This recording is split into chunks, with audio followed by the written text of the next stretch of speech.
The words came out of her mouth like a quiet explosion that no one was supposed to hear, yet somehow everyone felt it. "I need a husband by tomorrow."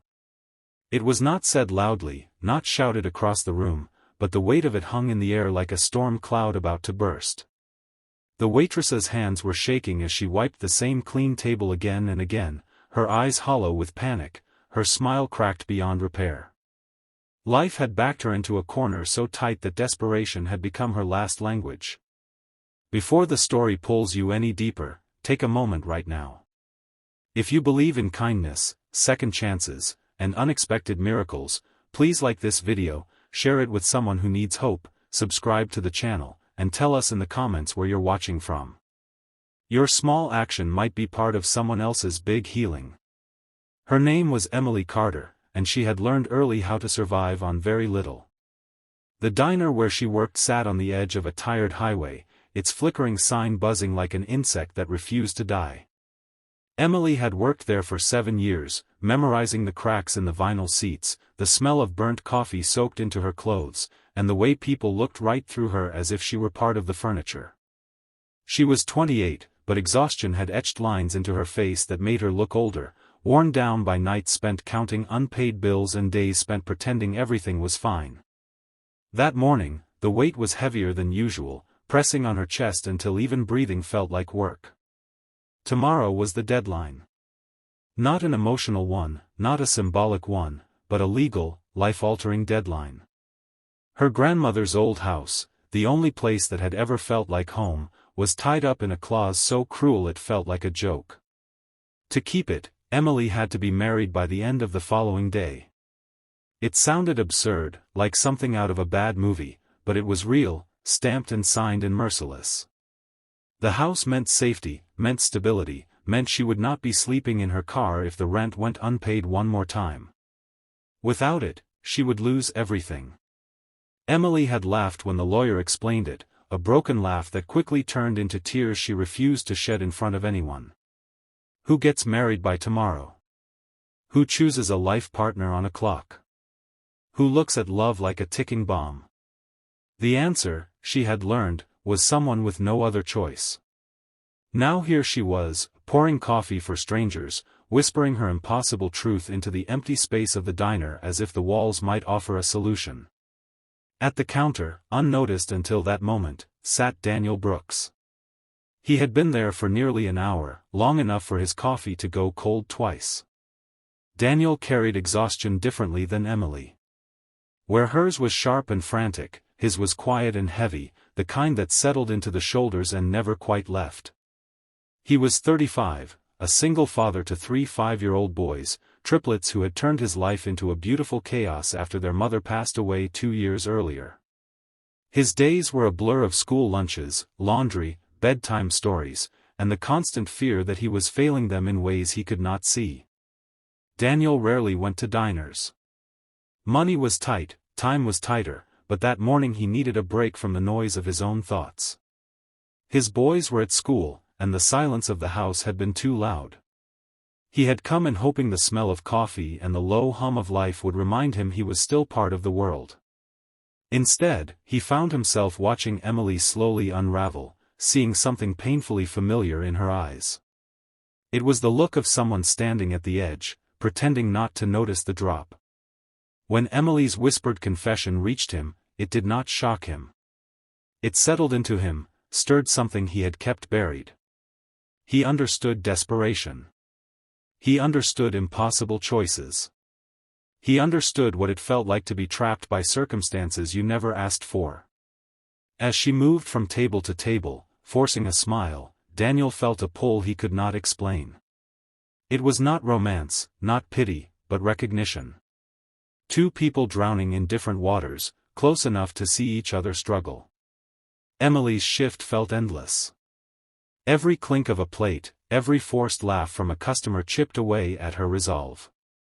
She imagined packing her things, losing her grandmother's rose garden, the creaky stairs, the place where she learned to bake pies and believe she mattered. By the time she reached the counter again, her hands were trembling so badly she nearly dropped the coffee pot. She told herself to hold it together for just a few more hours. After that, she would figure something out, even if figuring something out meant sleeping under the open sky. Daniel stood then, slowly, like a man making a decision that would change more than just his own life. He paid for his coffee, left a tip larger than he could afford, and waited until Emily noticed him. When she did, she saw something in his expression that made her pause. Not judgment, not curiosity, but a strange calm, like someone who had already walked through fire and survived. He left the diner, but the space he had occupied felt different, charged, as if something had shifted.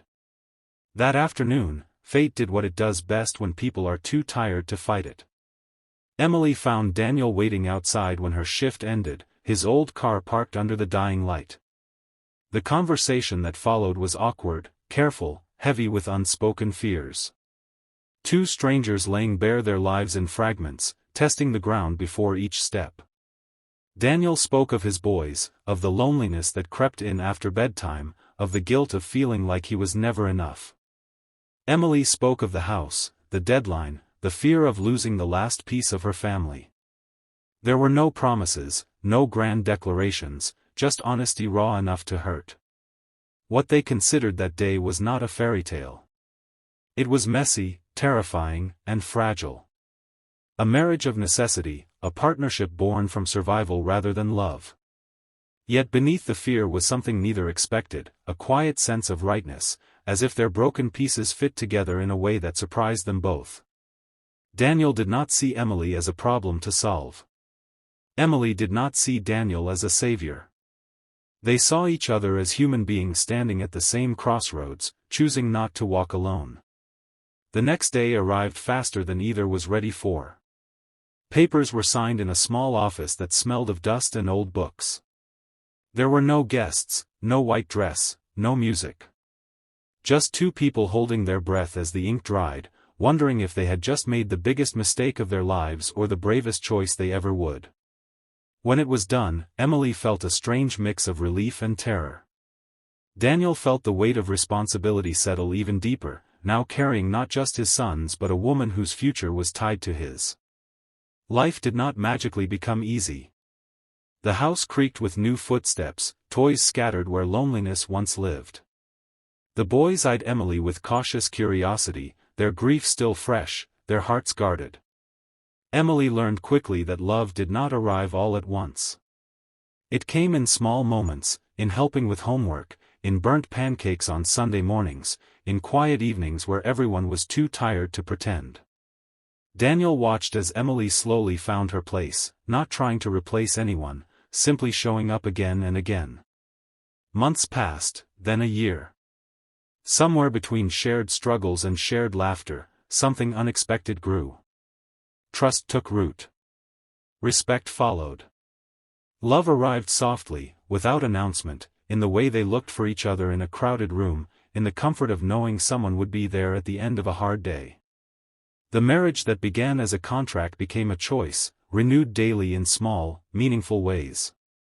If this story is stirring something inside you, if it reminds you that hope can grow in the most unlikely places, please take a moment now to like the video, share it, and leave a comment. Your engagement helps stories like this reach hearts that need them. Emily sometimes thought back to that morning in the diner, to the girl wiping the same table over and over, whispering a desperate wish into the air. She wished she could reach back through time and tell her that survival does not always look like strength, that sometimes it looks like asking for help in the most unexpected way.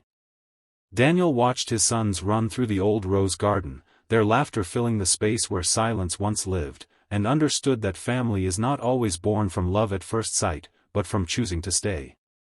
Before this story ends, please write in the comments what part of it stayed with you the most and why it mattered to you. In the end, this was never just a story about a waitress who needed a husband by tomorrow or a single dad with triplets who stood up at the right moment. It was a story about broken people daring to believe that life could offer more than loss, about finding light in the middle of exhaustion, about love arriving not as a promise of perfection but as a commitment to keep going together. And sometimes, that is the most heart-touching miracle of all.